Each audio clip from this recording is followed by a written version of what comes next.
Ngayong araw mga guys, eto na nga pala yung Game 1 Finals dito sa Barangay Batingan. At ang magkalaban nga pala dyan ay Bullets versus Nexus. Sino kaya sa dalawang team na to ang makakakuha ng unang panalo? Syempre kailangan namin makapondo dito dahil malalakas nga din yung mga player ng kalaban namin. Pero ngayon ko nga lang din natapos itong vlog na to. Medyo busy kasi ako nung nakaraang araw. At para sa mga hindi nagtatanong, mamaya na nga din pala yung laban namin na Game 2, 8 PM. Kaya kung wala kayong ginagawa, ay samahan nyo muna kami dito sa aming trip. Let's go!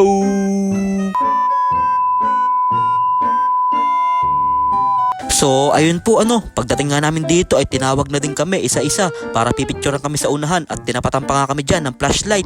Syempre, si Kebs de Guzman lang ang sinama ko sa vlog na tinapatan ng flashlight. Ngayon lang kasi naglaro yan eh.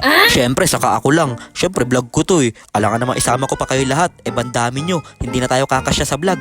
O kaya gusto nyo gumawa din kayo ng sarili nyong vlog para masama kayo na tinatapatan ng flashlight. Kaya nag-usap-usap din muna kami dito kung paano ba yung gagawin namin depensa saka opensa. Pero bonus na lang yung opensa. Ang mahalaga yung depensa. Kaya pagkahagis dito ni Rep Ivan ng bola, nakuha kagad ni Boss Kyle. Hinihingi ko na, ang bagal pa ibigay. Dumara-diretso sa basket, sininin vlogs. Easy layup yun. Syempre, kailangan ako ang una nakashoot. Vlog ko to eh. At kakasimula pa nga lang ng laban, nabigyan kagad ako ni Andre. Babawian ko sana siya. Pero magaling siya, nautakan niya ako. Bigla siyang umiwas. Kaya na kay Boss Kyle dito, dumira-diretso sa basket. Kala ko ipapasa. Pasa pala yun sa ring. Kaya nasa Bullets na dito ang bola. Kaso lang, naagaw ni Kebs. Dumira-diretso sa basket. Mabilis pa din pala manakbo ni Idol Kebs. Kaya napatawag kagad ng timeout dyan ang Bullets dahil sa napakagandang run na ginagawa ng Team Nexus. At dito testingin ko nga si Idol Kebs kung mabilis pa talaga siya manakbo. O eto, habulin mo yung pasa ko, mabilis ka pala manakbo eh. What? Pero inabutan niya kaso lang na outside. Parang ayaw ko daw mamasa. Sabay tinirahan na kami dito ni Idol Russell ng isang 3 joints. Ilista mo na yun, papas. Pero hindi naman papayag dyan si Haru na hindi siya makakabawi. Kaya nagpakawala na nga din siya dito ng isa din 3 joints, papas. At dito nga ay binibigyan ko lang ng screen ang aking Boss Kyle para maka-atake nga siya ng maluwag. Kaya tinirahan na naman sila dito ni Haru. May kasama pang foul and 1. Kaya nasa Bullets na ulit ang bola. Kaso lang bigla sila naagawan dito ni Changne. Mabilis manakbo ni Cyril. Pag ginablutan ka ng cellphone nito, kasama pati charger. Nakakagulat nga yung mga galawan ni Cyril. Bigla-biglang sumusulpot. Sabay nakashoot na nga din dito si Miko ng isang pull-up jumper. Kaya nasa Bullets na ulit dito ang bola. Nakuha ni Daniel sa ilalim. Nilamon lang yung bantay na parang yung burger. May kasama pang foul and 1. Ano kayang gagawin namin dito? Kasi nakakadikit na sa score etong Bullets. O diba sabi sa inyo, pag ini-screenan ko sila, nakakatira sila na maayos. Kasi kaya talaga ako sumali dito sa Nexus para may taga-screen si Boss Kyle. Kaya nakay-sigal dito, pinasa sa ilalim. Pero naagaw ni Kebs. Mabilis manakbo dito ni Kebs. Iniwanan lahat ng bantay. Binigay kay Boss Kyle. Mintis lang siya. Buti na lang, nandun ako sa ilalim. Paano na lang kung wala ako dun? Di sayang, yung highlights na yun. Bang gandang pasa pa naman sa'yo. Hindi mo sinurbol. Kaya sabihin mo muna, thank you Ninin. At dito nga ay napapagod na yung bunganga ko kakasalita. Kaya mamaya na ulit ako magbo-voice over. Tatawag muna si Ninin Vlogs ng full time out.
At dito nga ay umaangal na yung head coach ng Bullets sa ating referee kasi ayaw daw ayusin ng mga referee yung hatol nila. Pero sabi naman ni Rep, sorry akin, bawi na lang ako sa depensa.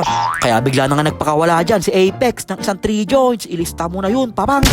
Pero pinakitaan kagad siya dito ni Idol Russell ng isang quality na 3 joints. Tignan nyo naman yung moves na yun, step back jumper, papangs. At dito ay magtatangka pa nga siyang tumira ulit. Pero tinapal na siya ni Cyril. Sabay sinigawan pa siya sa muka. Sabi nga dyan ni Cyril, huli ka! Hindi pwede yun sa harapan ko. What? May pagkahambog din to si Cyril eh. Minsan nga gusto ko na yung kaltukan eh. Pero hindi pa nga din nila mapigilan dyan si Idol Haru. Talagang nagpapakitang gilas, kahit anong bitaw ay talagang pumapasok. Kaya tinapal na nga din sila dito ni Tongol, huli ka.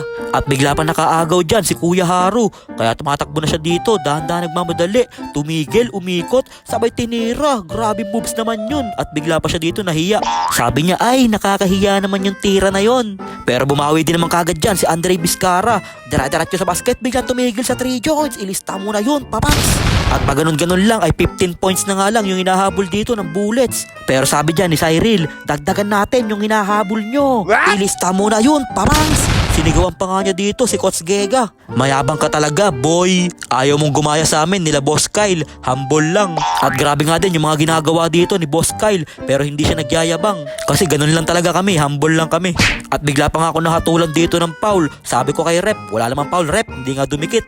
Sabay nakashoot pa ulit dito si Miko sa ilalim. At wala na nga siyang bantay. Kaya balik na ulit sa 15 points yung kalamangan namin dito. Kokonti na nga lang din yung oras. Kailangan na nga din namin makauna dito sa laban na to. Kasi mahirap kapag ikaw yung naunahan. Pero hindi pa nga din tumitigil dyan si Andre Vizcara. Nagpakawala na naman ng isa pang 3 joints. Mabuti na lang talaga. Maganda lahat ng laro ng mga kakampi ko. At hindi pa nga tapos yung laban. Nag-uuwian na kaagad yung ating mga manonood. Akala daw nila tapos na yung laban. Pero may tumawag lang pala ng timeout. Kaya nag-uubos na nga lang ng oras dyan si Idol Haru. Kasi medyo malaki na nga din yung kalamangan namin. Kaso hindi pa din siya nagsasawa.